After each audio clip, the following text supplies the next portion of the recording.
Bismillahirrahmanirrahim. Para muhibbin rahimakumullah, apabila Allah subhanahu wa ta'ala menitipkan ma'rifat di dalam hati seorang hamba, maka pastilah nampak bekas-bekas ma'rifat itu di atas anggota-anggota tubuh si hamba itu. Apabila Allah memberikan cahaya ma'rifah ke dalam hati kita, maka bekas atau alamat tanda ma'rifat yang ada di dalam hati itu nampak di seluruh zahir tubuh kita. Artinya mata, telinga, tangan, kaki, seluruh anggota tubuh nampaklah tanda-tanda orang yang di dalam hatinya itu diberikan Allah ma'rifat tadi. Maka bermula perbuatan anggota mengikuti bagi keadaan hati. Perilaku seseorang artinya mengikuti keadaan hatinya.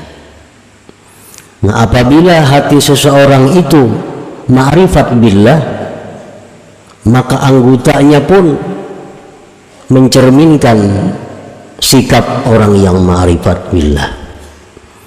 Apabila di dalam hatinya itu ada al-jahlu billah, jahil dengan Allah, maka gerak-geriknya, tingkah laku, tutur katanya pun tidak jauh daripada orang yang jahil dengan Allah. Pamanidda'al ma'rifata walam tazhar atharuha 'alal jawarih fahuwa kadzibun fi da'waha. Maka barang siapa yang mengaku ma'rifat atau merasa ma'rifat tetapi tidak nampak tanda-tandanya, bekas-bekasnya di anggota-anggota tubuhnya, maka berarti dia itu dusta dalam pengakuannya.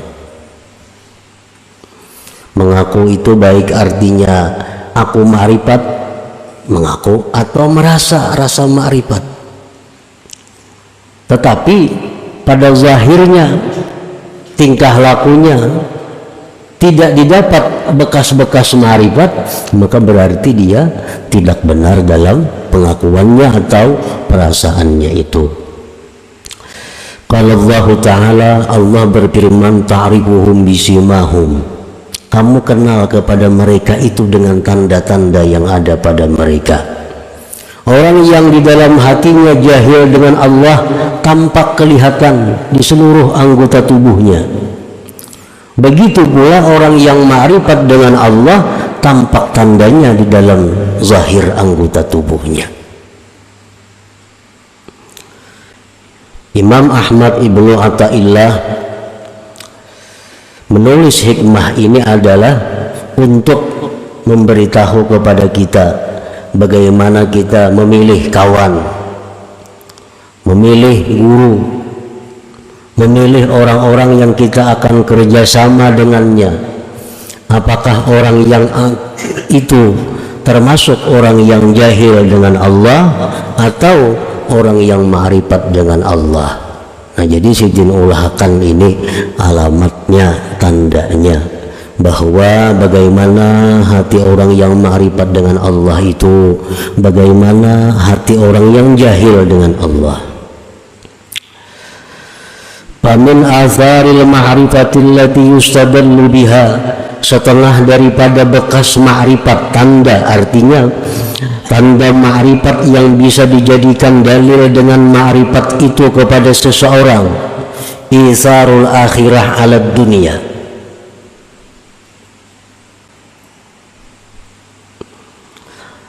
mengutamakan akhirat atas dunia.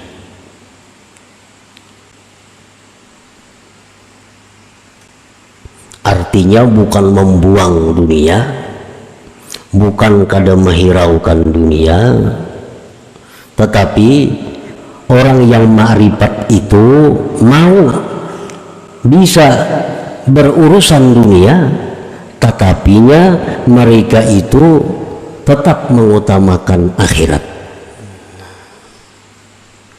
Para wali banyak yang berdagang, para wali banyak yang bertani. Kita baca sejarah-sejarah para wali dahulu tuh.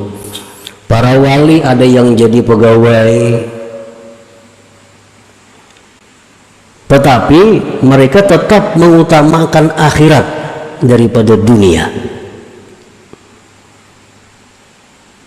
Nah, itu salah satu tanda.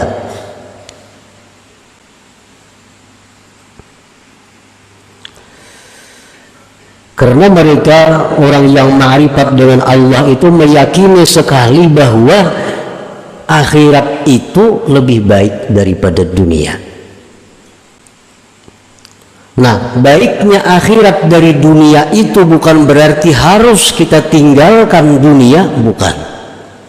Tetapi baiknya akhirat dari dunia itu agar kita utamakan akhirat daripada dunia.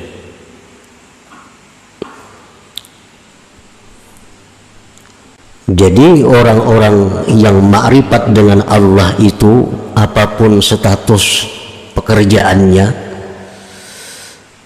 intinya mereka selalu mendahulukan kepentingan akhiratnya dibanding dunia.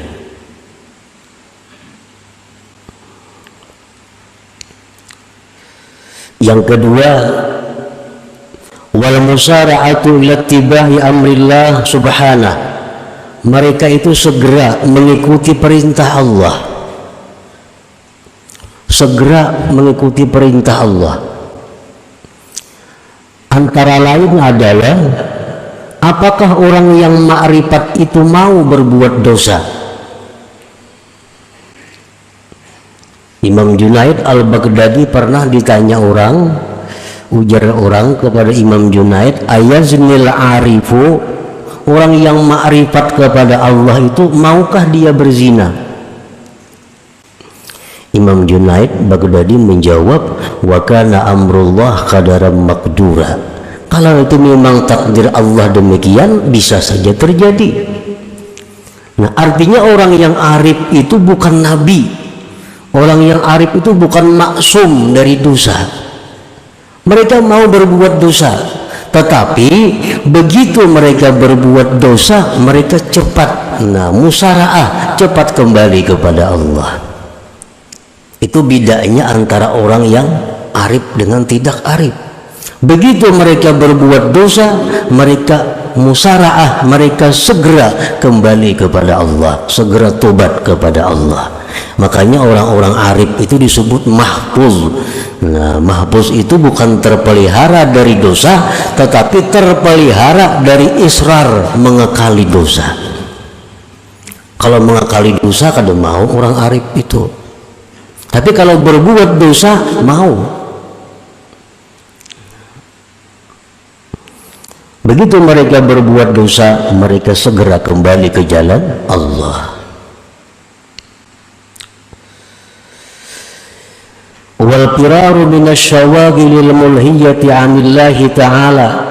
Dan lagi tanda orang yang di hatinya itu ada ma'rifat dengan Allah, dia itu lari, berlari menjauhkan diri dari kesibukan-kesibukan yang melalaikan dia daripada Allah. Kesibukan-kesibukan, pekerjaan-pekerjaan yang membuat mereka itu lalai. Nah, itu mereka lari.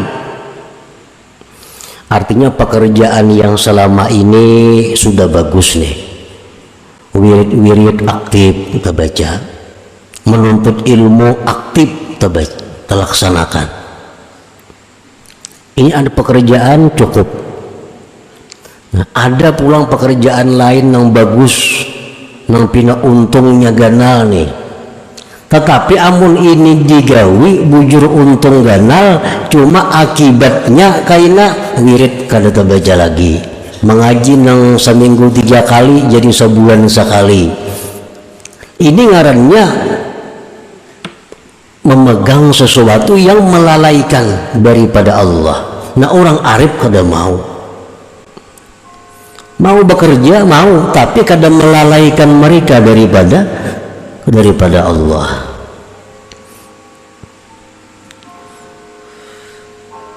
Allah berfirman, ya ayyuhallazina amanu la tulhikum amwalukum wala auladukum an dzikrillah wa may yaf'al dzalik fa ulaika humul khasirun.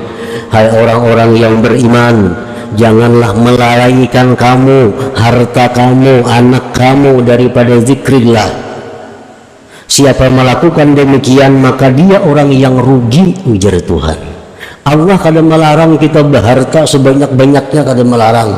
Nabi Sulaiman paling kaya, Allah kada marah kepada Nabi Sulaiman.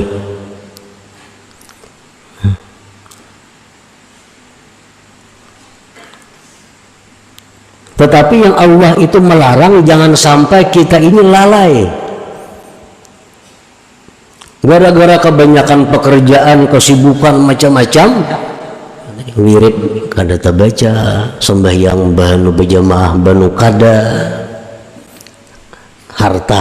Tuhan kada melarang kita punya anak, ulah anak sebanyak-banyaknya. Nabi Muhammad suka. Ini mubahin bikumul umama yaumal qiyamah, kata Nabi kita. Aku bangga dengan banyaknya umatku nanti hari kiamat. Tetapi jangan sampai anak itu membuat kita lalai. Imbah anak mengaji kada lagi, orang anak diurusi. Nah, ini anak membuat lalai. Allah kada melarang kita punya anak, tapi yang dilarang Allah jangan sampai anak harta membuat lalai daripada zikrillah. Di akhirat kita akan ditanya Allah, kenapa ikam dahulunya bagus menuntut ilmu, beribadat. Hamba ya Allah banyak benar pengangkau beri rezeki, sehingga hamba sibuk mengurus rezeki yang kau beri. Ujar Tuhan, mana ikam sugihnya lawan Nabi Sulaiman bertahun bang. Mana ikam sugihnya lawan Nabi Sulaiman. Sulaiman itu kada pernah lalai kepadaku dengan begitu banyak urusan Nabi Sulaiman. Nabi Sulaiman bukan hanya mengurusi harta, mengurusi kambing, sapi, samud, angin dan sebagainya. Tapi Sulaiman tidak lalai daripada zikrullah. Nah, orang yang arif kepada Allah itu apapun pekerjaannya, apapun yang diurusnya, kada akan lalai daripada zikrillah. Jadi Allah kada melarang kita berharta, beranak kada. Cuma jar Tuhan, la tulhikum, jangan lalai. Al-huznu ala fawati ta'at. Dan lagi orang yang arif itu tandanya adalah duka cita keluputan taat, sedih keluputan taat. Ini biasanya sembahyang berjamaah, umpamanya sembahyang berjamaah, mbak itu ada kesibukan apa, talat. Nah, orang tuntungan sudah berjamaah, ada huzun, ada sedih.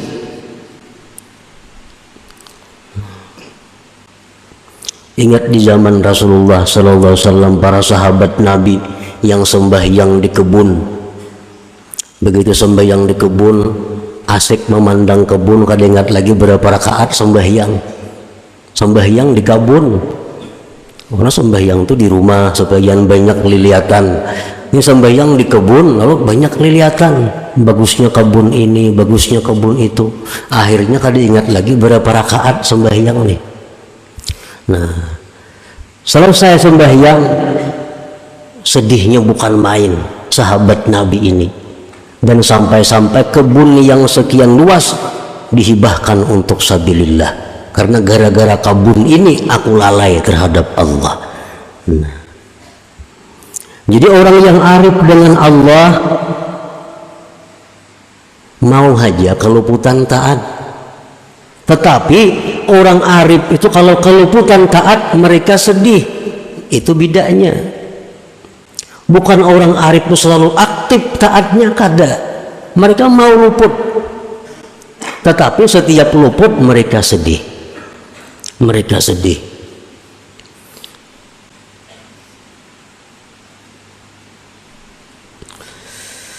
Wa wa sururuhu wa tmi'nanuhu bi dzikrillah wa ta'atih, dan lagi tanda orang arif itu adalah gembiranya dia, tenangnya dia dengan zikrillah dan taat kepada Allah. Bila kawainya memperbuat taat, disitulah dia gembira.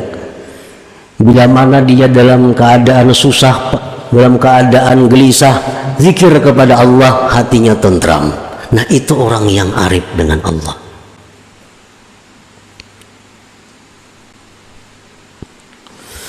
Warahmatu wasyafaqatu li khalqillah, dan lagi tanda orang yang arif itu kasih sayang bagi makhluk Allah.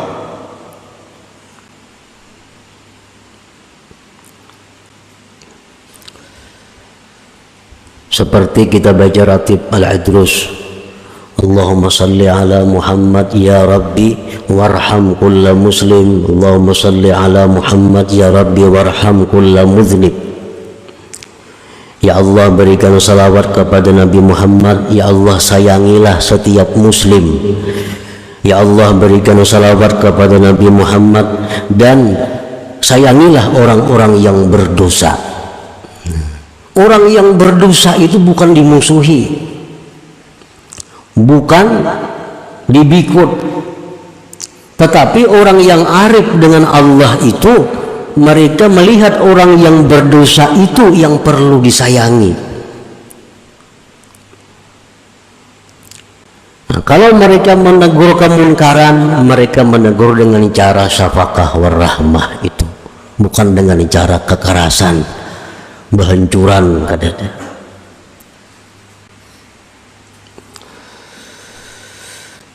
Wa ru'yatu ma yasurruhu wa ma yuhzinuhu minallah dzil jalali wal ikram, dan lagi tanda orang yang ma'rifat itu adalah dia melihat sesuatu yang menyenangkan, melihat sesuatu yang menyedihkan, semuanya datang dari Allah dzil jalal wal ikram.